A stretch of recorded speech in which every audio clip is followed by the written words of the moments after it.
So this is my Sports Development in Action placement presentation with Kevin, who is the manager for South Ribble School Sports Partnership.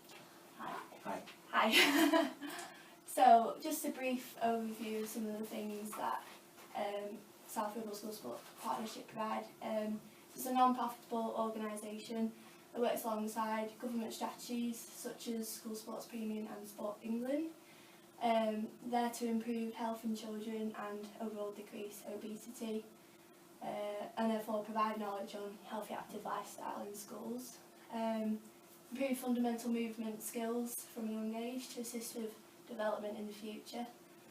To provide a minimum of 5 hours of high quality PE per week in over 50 schools. I think it said 56, was it? Yeah, it's more than 50. Yeah, more than 56. Create competitive opportunities and inter-school competitions, which is what you do on a Tuesday morning, is it? Yeah. And develop future workforce, so train school teachers, students and leaders, and you also do the Change for Life clubs and events. Yeah, that's That about right? Yeah. So looking at the School Sports Premium, it's around funding of £9,000 a year is given to schools who meet the set criteria. So who are looking to hire qualified coaches to work with teachers. So I'm guessing you do quite a lot of work with teachers and coaches and things like that. Provide existing staff with training or resources to help them teach PE, so bring in lots of equipment and things like that. Introduce new sports or activities and encourage more people to take up sport. Obviously I've spoke about the Change for Life clubs as well, so running extended clubs outside of schools, inter-schools competition and overall increased participation.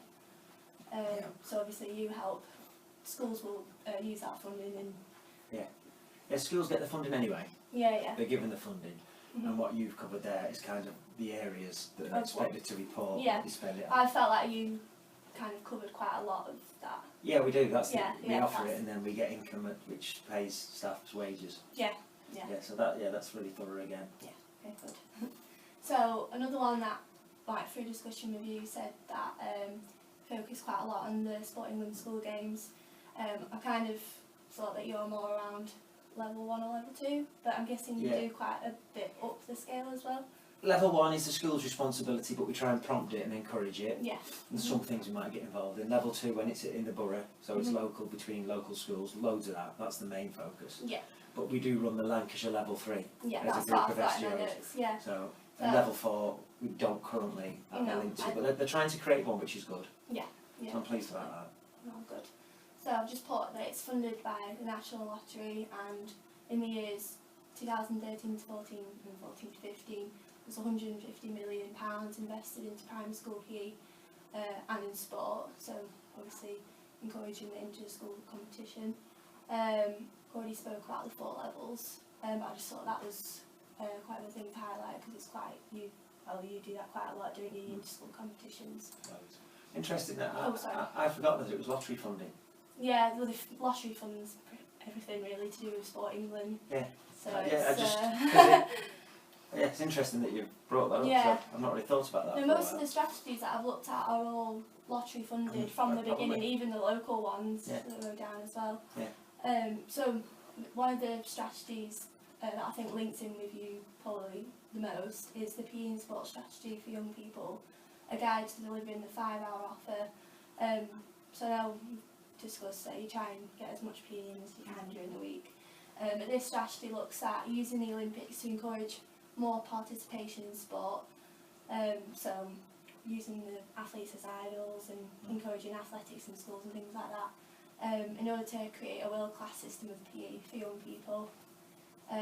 So they say that every young person aged 5 to 16 in England should have access to 5 hours of PE every week, and 3 hours for 16 to 19-year-olds, and access to regular competitive sports. So I just felt like that linked in quite well with what you do. Yeah, I think the competitive sport's been really successful. Yeah. I think it's important that the 5 hours is linked to PE, sport and physical activity. Yeah, definitely. Yeah, where you put it, it says PE sport, doesn't it? Yeah. Yeah, great. So I won't read all this because I've put quite a lot of text on there, but another to national strategies links in with your work quite nicely is the Sporting Future, a new strategy for an active nation. So the outcomes that I think you focus on as well is physical well-being, mental well-being, individual development and social and community development, or obviously economic. So you're looking to improve like fundamental movement skills, so it helps the children develop and keeping them active, so it's physical and mental as well. So as it says here, they say that they want to see healthy, happy, active children becoming healthy, happy, active adults. So I think with the work that you do frequently, I think that will definitely help them reach that aim. And once again, this strategy is linked in with the school games sporting run, so obviously it's closely linked in with your work.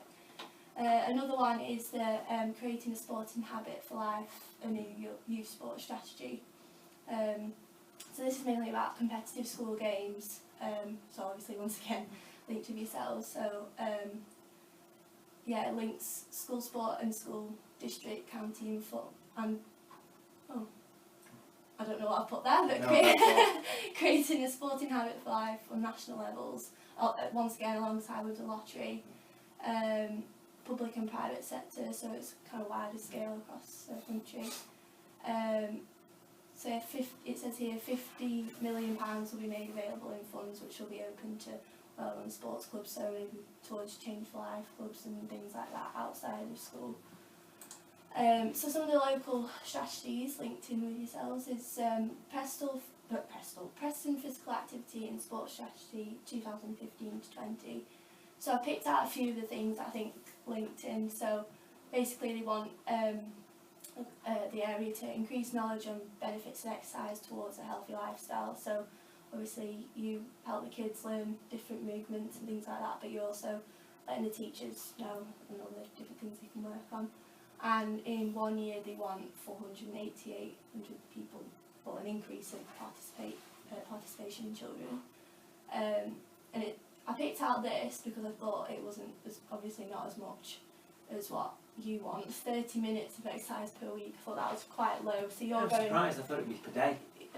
No, it said per week on the thing, and I just thought you go way above and beyond that. So you're again improving like further than this strategy is looking to. That's interesting, that, isn't Yeah, it's quite a low figure, I think. Whether it's for adults, children, would be interesting. It did, yeah. Dig a bit deeper. Yeah, definitely, yeah.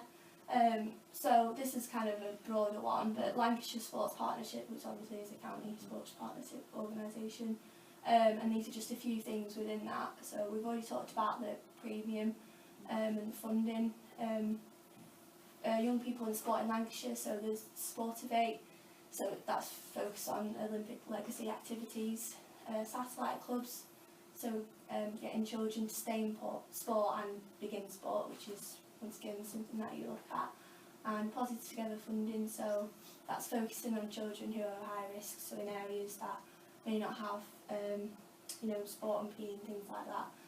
And we're looking to get 55,000 people active by 2017, so I feel like you are helping work towards that.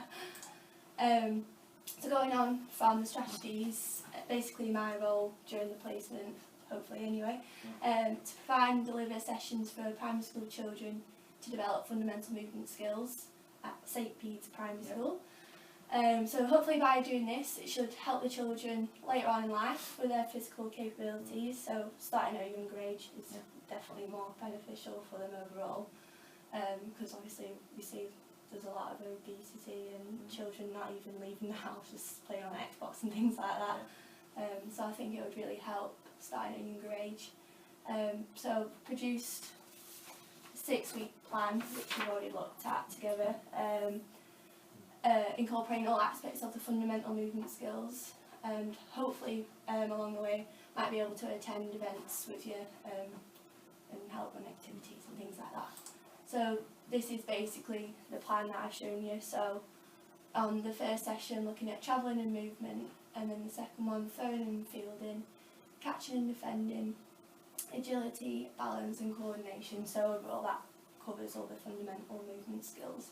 Tried to make it as fun as possible, and I've got a few notes at home of how I can change it for the younger end of the school or the higher end of the school as well. So hopefully that should help Great. you reach your goals. So the benefits of me doing this work with yourselves, it'll help your South Ribble School Sports reach your targets, and also those in other strategies.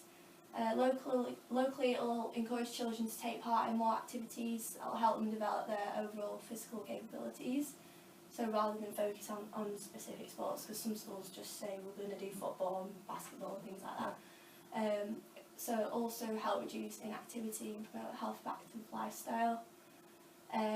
Educate children and teachers on the fundamental movements and how they can be developed frequently, so how they can put that into their PE lessons.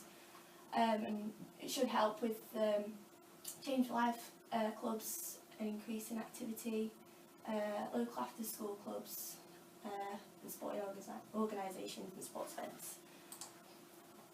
My kind of overall development, hopefully this opportunity will help me develop both personal and professional traits, so develop confidence in unfamiliar settings. So I've not done work in a school by myself for quite a while. I've done it a little bit when I was younger, but not for a while, so I think it'll really help with my confidence. Gain knowledge on new activities and engage in games, so I've had to do quite a lot of research. Increase teaching experience and hopefully improve communication skills for all age groups and abilities. And professional, improve organisational skills, so obviously I've tried to plan in advance, practice professionalism, so how I'll come across to the staff and the pupils. So be punctual, which I'm sure I'll be fine doing, but give me the chance to work on that. And increase the use of different teaching styles and approaches towards fundamental movement skills. So going on from that, we've gone through the negotiated learning agreement and agreed on the overview of the placement, specific duties and my personal development plan. And the agreed starting date is in January, isn't it? Yeah, with St Bede's. So thank you very much for listening and for all your help. No, it's been really Thank good. you.